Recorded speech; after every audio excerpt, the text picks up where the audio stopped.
अभी तक हमने देखा कि मोल की संख्या निकालने के लिए आप particles, number of particles divided by N A, Avogadro number से भाग देते हैं तो मोल की संख्या निकल जाती है। जैसे कि आपको एक प्रश्न दिया जाए कि किसी गैस के, कोई भी गैस ले सकते हैं, मान लेते हैं N2 गैस के अणुओं की संख्या, एक प्रश्न आपके सामने रखा जा रहा है। N2 गैस के अणुओं की संख्या 9.033 गुना 10⁻23 है हो, तो इसके मोल की संख्या ज्ञात करें। इसके मोल की संख्या ज्ञात करें, यही एक प्रश्न है।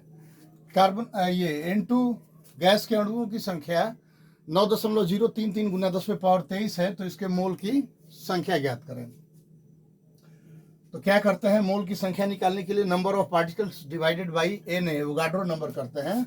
तो ध्यान रखिएगा, जब आंसर बनाएंगे तो मोल की संख्या बराबर कणों की संख्या, और इस बार कणों की संख्या की जगह आपको दिया हुआ है अणुओं की संख्या। किसके अणुओं की संख्या दिया हुआ है?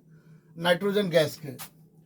तो दिया हुआ है N2 के अणुओं की संख्या और डिवाइडेड बाई एवोगाड्रो नंबर, या एवोगाड्रोज कांस्टेंट भी बोलते हैं इसको, एवोगाड्रो नियतांक भी बोलते हैं। इस तरह हम लोग इस प्रश्न के आंसर को बना सकते हैं। 9.033 गुना 10⁻23 है। देखिएगा, ध्यान दीजिएगा, यहां पर 9.033 गुना 10⁻23 और भाग दे देंगे इसमें 6.022 गुना 10⁻23। तो इस प्रकार से ये आपका 3/2 मोल, जो 1.5 मोल हो जाएगा, ये आंसर होगा। तो इस तरह मोल निकालने के लिए अगर कणों की संख्या दी गई है तो एवोगाड्रो नंबर से डिवाइड करके हम लोग आसानी से इसके मोलों की संख्या को ज्ञात कर सकते हैं। बात करते हैं मोल निकालने के लिए अनदर फॉर्मूला की, एक नेक्स्ट फॉर्मूला की बात कर रहे हैं, जिससे हम लोग नंबर ऑफ मोल कैलकुलेट कर सकते हैं। नंबर ऑफ मोल कैलकुलेट कर सकते हैं। देखिएगा, इसमें मोल की संख्या बराबर volume of gas in litre. Gas का आयतन यदि लीटर में दिया हो तो उसमें 22.4 लीटर पर मोल से डिवाइड कर दें तो गैस के मोलों की संख्या आपको मिल जाएगा। ध्यान रखिएगा, किसी गैस के मोल की संख्या निकालनी हो तो लीटर में गैस का आयतन यदि दिया रहे और उसमें 22.4 से हम लोग भाग दे दें तो उसके मोलों की संख्या आप इजीली फाइंड कर सकते हैं। तो इससे रिलेटेड एक प्रश्न, फॉर्मूला नंबर 4 से रिलेटेड एक क्वेश्चन देखते हैं। प्रश्न देखिएगा,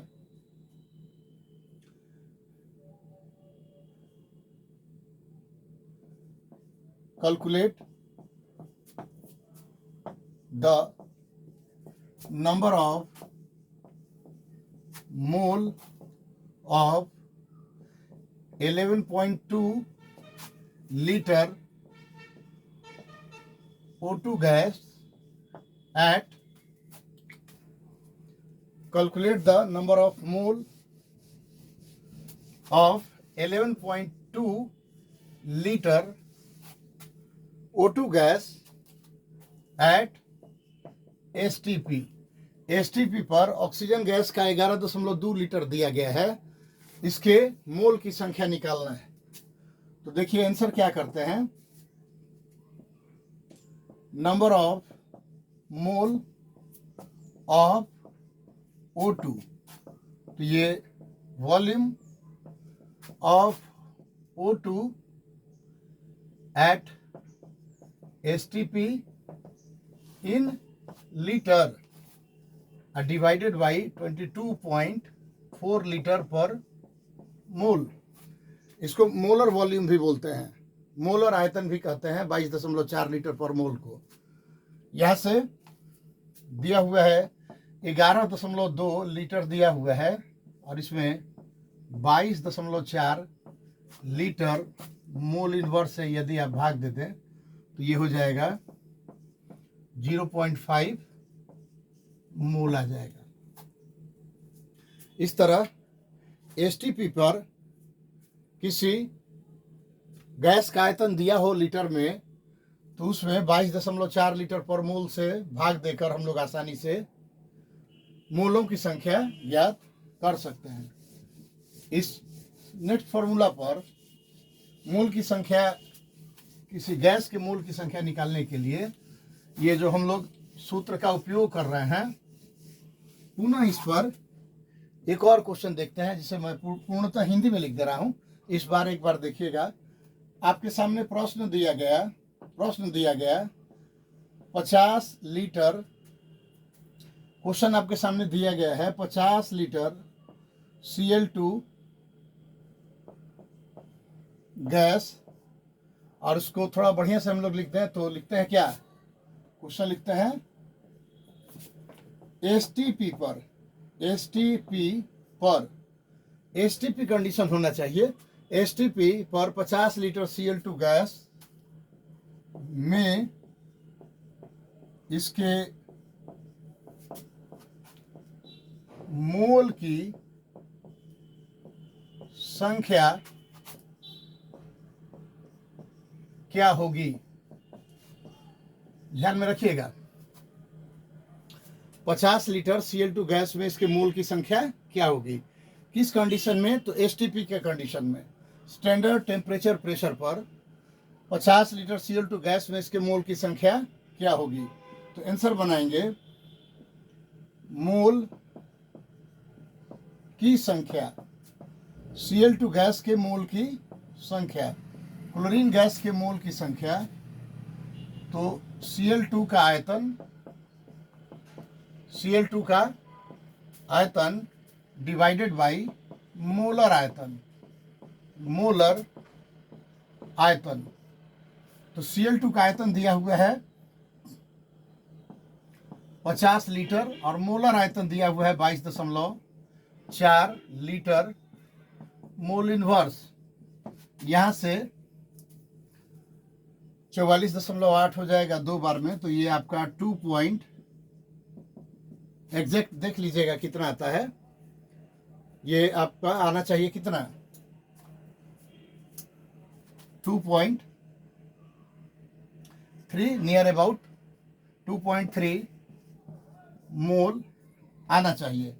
इस तरह किसी भी गैस का आयतन दिया हो STP पर लीटर में, तो उसमें उसके मोलर आयतन यानी 22.4 लीटर पर मोल से डिवाइड करके हम लोग मोलों की संख्या निकाल सकते हैं।